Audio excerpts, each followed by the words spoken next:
Hello friends, welcome back to another reaction video. और जैसे कि आप सबको पता ही है कि अभी 2-4 दिन पहले टालू भैया ने एक फेक कंट्रोवर्सी शुरू करी थी। फेक इसीलिए बोलूँगी कि कोई कंट्रोवर्सी जब एंड तक नहीं पहुंच पाती तो उसको फेक ही बोला जाता है। बिकॉज हर झगड़े का, हर चीज़ का एक कंक्लूजन होता है। और जब कोई मुद्दा बीच से ही गायब हो जाए ना तो उसको फेक ही बोला जाएगा, बिकॉज उसका कोई सोल्यूशन नहीं निकल के आया। तो टालू भैया ने कंट्रोवर्सी शुरू की थी जिसमें उन्होंने सुन्नी दीदी की कुछ रिकॉर्डिंग, ऑडियो रिकॉर्डिंग हम सबके सामने टेलीकास्ट कर दी थी। और सब ने वो रिकॉर्डिंग सुनी जिसमें सुन्नी दीदी अपना दीदी के बारे में बहुत कुछ बोल रही थी। काइंड ऑफ हम लोगों को यही मैसेज मिला कि सुन्नी दीदी अपना दीदी के बारे में टालू भैया को भड़का रही थी, जिसके ऊपर टालू भैया ने यही बोला था कि मैं सारी फैमिली की पोल खोल दूंगा, दूध का दूध और पानी का पानी कर दूंगा। बट मुझे लगता है कि दूध तो दूध, पानी तो पानी, ना तो दूध मिला ना पानी मिला। मिली तो क्या, टालू के टुम्बे की वीडियोस, उसके अलावा और कुछ भी नहीं मिला। और वहीं पे अगर अपना दीदी की बात करें तो अपना दीदी ने उस वीडियो के रिएक्शन के बदले में अपने दिल की दुखती हुई रग पे जैसे हाथ रख दिया ना किसी ने, तो उन्होंने उसी तरीके का रिएक्शन दिया। उन्होंने बोला, मैं अपनी बहन को कभी बुलाती नहीं थी, वो अपनी मर्जी से आती थी, अपनी मर्जी से जाती थी। मतलब उन्होंने पल्ला इस बात से झाड़ दिया कि मेरी बहन पे मुझे पहले से ही विश्वास नहीं था। मेरे आस पड़ोस के नियर डियर सब ये पहले ही बोलते थे कि इन पे विश्वास मत करो, ये धोखा देंगी। लेकिन फिर भी मैंने इस बात पे विश्वास किया, लेकिन लास्ट में मुझे विश्वासघात ही मिला, पहले भाई की तरफ से और फिर बहन की तरफ से। और इन सब के बाद फिर सुन्नी दीदी ने भी एक वीडियो डाला जिसमें उन्होंने बोला कि जितने भी यहाँ पे सती सावित्री का रोल प्ले करते हैं या जितने भी बहुत पीड़ित और दुखियारी का रोल प्ले करते हैं, मैं इन सब की एक एक करके पोल खोलूंगी। और मैं ये रिकॉर्डिंग नहीं खेलूंगी, मैं आप लोगों को सब कुछ लाइव दिखाऊंगी, लाइव प्रूफ के साथ दिखाऊंगी। गली में घूम के एक एक लोगों से इनकी पोल खुलवाऊंगी। बिकॉज सुन्नी दीदी की रिकॉर्डिंग एक बार और लीक हुई थी, इससे पहले भी सुन्नी दीदी की बहुत सारी रिकॉर्डिंग लीक हुई थी जो इनके भाई, चंडीगढ़ वाले भाई से रिलेटेड थी। और इस बार जो रिकॉर्डिंग लीक हुई वो इनकी अपनी खुद की अपना बहन से रिलेटेड थी। सो इस बार सुन्नी दीदी बहुत ही गुस्से में थी। और उसके बाद सुन्नी दीदी का 2-3 दिन से कोई भी व्लॉग नहीं आया। अधिकतर ऑडियंस इसी इंतज़ार में थी कि सुन्नी दीदी ने बोला था कि वो एक लाइव दिखाएंगी सबको, सबकी पोल पट्टी खोलेंगी। बिकॉज ये एक बहुत बड़ा मैटर था कि सुन्नी दीदी के खुद के भाई ने पहले अपना दीदी को एक्सपोज करा और उसके बाद सुन्नी दीदी के बारे में इतना कुछ बोल दिया। उस पर सुन्नी दीदी का सब वेट कर रहे थे कि ये क्या वीडियो बनाने वाली हैं या ये क्या बात करने वाली हैं।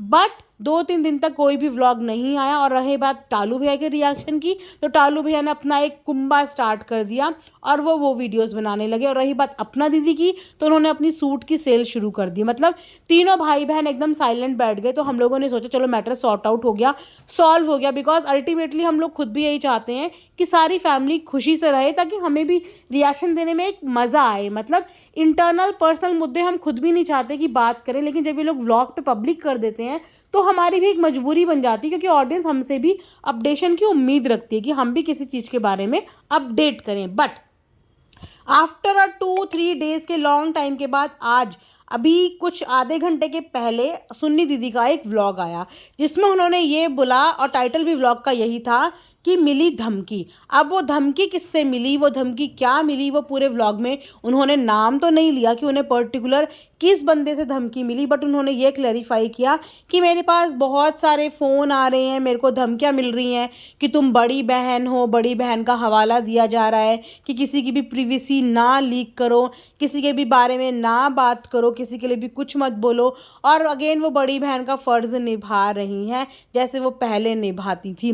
तो इस पूरे सिनेरियो में मुझे समझ में नहीं आ रहा कि कौन विक्टिम है और कौन इसमें कल्पिट है, कौन बेचारा है और कौन क्या है। बिकॉज अपने अपने एंड पे सब बेचारा बनने का रोल प्ले कर रहे हैं। और इतना कॉम्प्लिकेशंस और इतना कन्फ्यूज़न सबके सामने क्रिएट हो गया है कि समझ में नहीं आ रहा है कि ऐसा क्या हो गया। क्योंकि अगर ये दोनों बेचारे नहीं थे तो फिर सुन्नी दीदी को क्यों रोका, और अगर सुन्नी दीदी बेचारी नहीं थी तो इन दोनों ने क्यों बोला।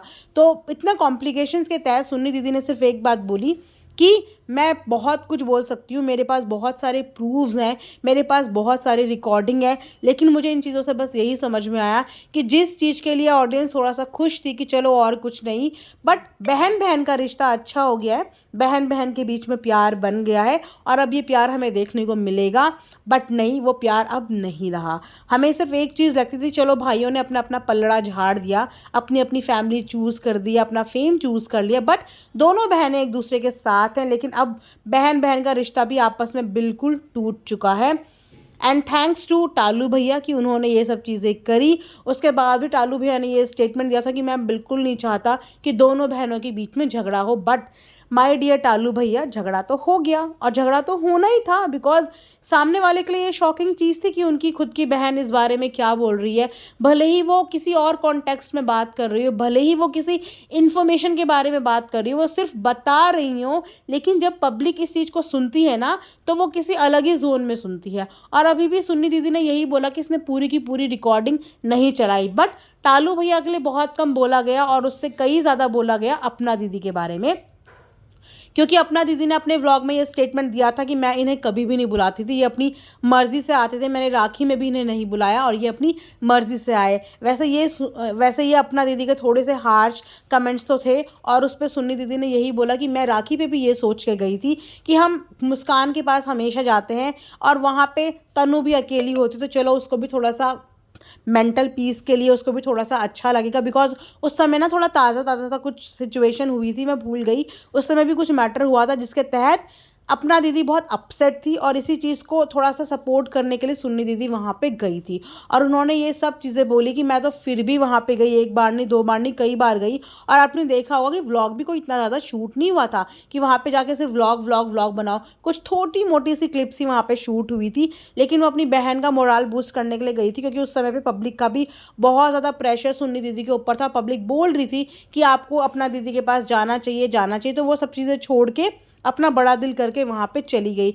लेकिन उनकी इस चीज़ को बिल्कुल भी एक्नॉलेज नहीं किया गया। देखो, नो मैटर कि आज क्या सिचुएशन है, लेकिन पास्ट में अगर किसी ने आपका सपोर्ट किया होता है, आपका साथ दिया होता है, तो आपको वो टाइम ना कभी भी भूलना नहीं चाहिए, क्योंकि समय कभी भी एक सा नहीं रहता। तो आज के समय को पिछले समय से जोड़ना ये गलत बात हो जाती है। उस समय आप रो रहे थे, आपके पास कोई भी नहीं था, टालू ने कुछ बोला था, कुछ सिचुएशन हुई थी और उस समय सुन्नी दीदी अपना सारा काम धाम छोड़ के, सब कुछ छोड़ के, भले ही आधे घंटे या एक घंटे के लिए आपके पास आई हो, बट आपके पास आई थी और वो आपके लिए बहुत एनर्जी ड्रिंक का काम किया था, बिकॉज आपकी बहन आपके साथ थी। और अगर आज उन्होंने कोई बात बोल भी थी तो आपको पिछली बातों को आज से रिलेट नहीं करना चाहिए था, उनका करा हुआ नहीं भूलना चाहिए था। तो इंसान जब हमारे लिए कुछ करता है ना, तो हमें उस बात को कभी भी भूलना नहीं चाहिए। और समटाइम्स क्या होता है ना कि जब कोई हमारे लिए गलत करे तो हमें ये चीज़ याद कर लेनी चाहिए कि इस बंदे ने अगर हमारे लिए एक चीज़ गलत बोली तो इससे पहले ये हमारे लिए कितना अच्छा कर चुका है।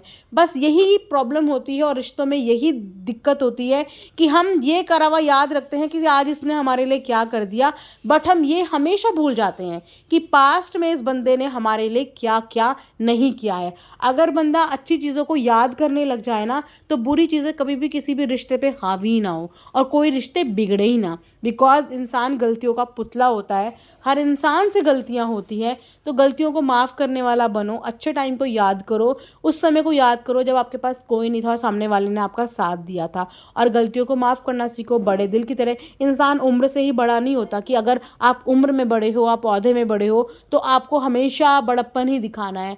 छोटा भी बड़प्पन दिखा सकता है, बड़ा भी बड़प्पन दिखा सकता है, ये सिर्फ हमारे दिल की बात होती है। तो मैं यही चाहूँगी कि दोनों बहनों के बीच में वापस से प्यार बन जाए और भाई बहनों के बीच में इनफैक्ट वापस से प्यार बन जाए, क्योंकि भाई बहनों का रिश्ता ना एक दूसरे के बिना अधूरा ही होता है। चाहे आप कितनी भी ऊंचाइयों में चढ़ जाओ, चाहे आप कितने भी आऊँ बाऊँ दाऊँ के रिलेशन बना लो, बट खून के रिश्ते हमेशा खून के ही होते हैं। तो जितना हो सके इनको जोड़ के रखो और प्यार से सिमट के रखो। सो ये था मेरा आज का एक रिएक्शन। आई होप आप लोगों को पसंद आया होगा। लाइक शेयर एंड सब्सक्राइब ज़रूर करें and thanks for watching earth.